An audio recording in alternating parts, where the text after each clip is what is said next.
지난 5월 설계사 400명 규모의 중형지에 태왕 파트너스의 200억 먹튀 야반도주설로 인해 보험업계에는 큰 파문이 일었다. 태왕 파트너스와 거래하는 보험사 한 곳만 해도 신계약 보험료가 수억에 달해 사상 최대의 피해 금액이 예상됐기 때문이다. 계약 비중이 높았던 신한생명과 미래에셋만 해도 각각 피해액이 20에서 30억 원 규모로 전해지고 있다. 문제는 보험계약 대량 실효에 따른 수수료 환수 등에 대한 이렇다 할 대안이 없는 데 있다. 큰 손실이 예상되는 보험사들도 피해 금액 회수에는 사실상 손을 놓고 있는 분위기다.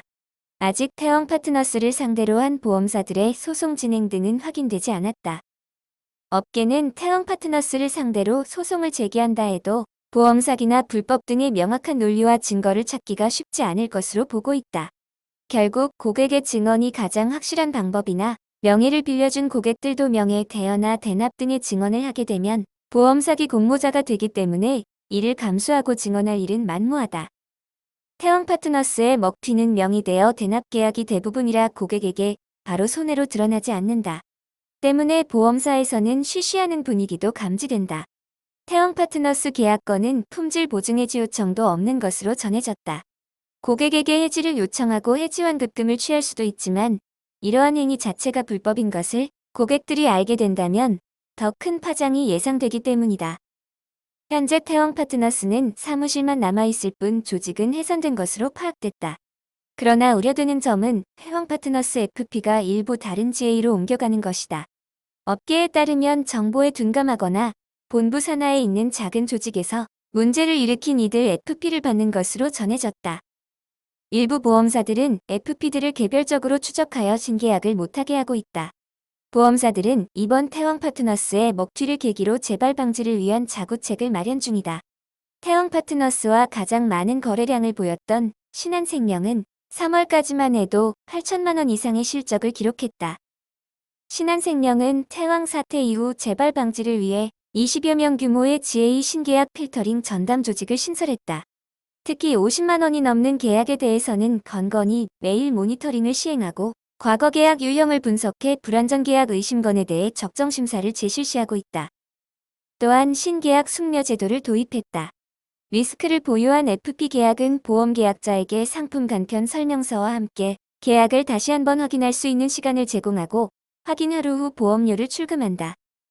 신한생명 관계자는 태왕 파트너스 사태를 계기로 정상적인 GA라도 문제의 소지가 있는 GA는 별도로 모니터링을 하고 있으며 소형 GA의 계약은 보류하는 등 2, 3중 안전망을 가동하고 있다고 말했다. 단독 소형 GA와 제휴계약 중지 및 특정 GA의 계약 과밀 현상을 줄이는 등의 노력은 신한생명뿐 아니라 태왕 파트너스와 거래하던 다른 보험사에서도 비슷한 움직임이 확인됐다.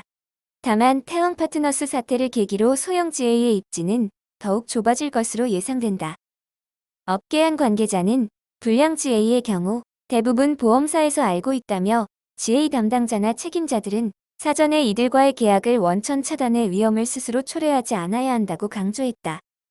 태왕 파트너스는 지난해 7월 세 곳의 GA와 금감원 검사를 받은 곳이다.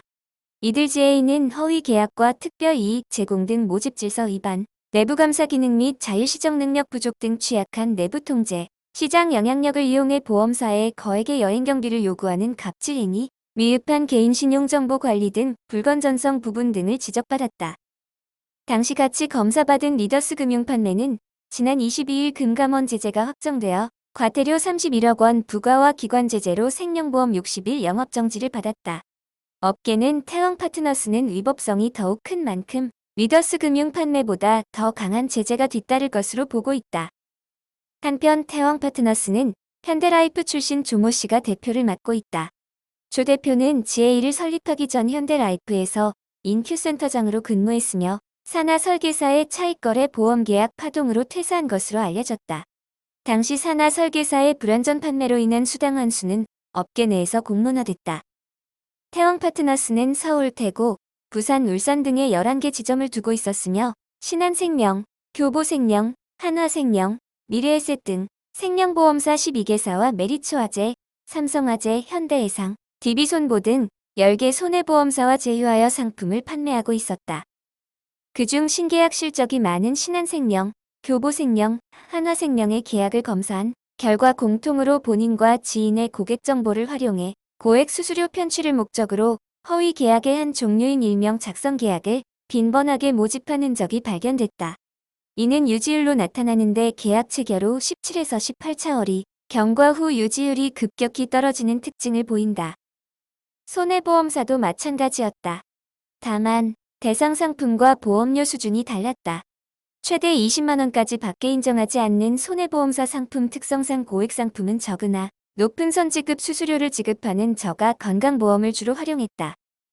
또한 높은 모집 수수료를 수취하기 위해 GA 전체 조직 차원에서 보험계약의 명예 설계사와 실제 설계사를 별도로 관리하고 모집 자격이 없거나 다른 GA 소속 설계사에게도 수수료를 지급하는 형태도 존재했다.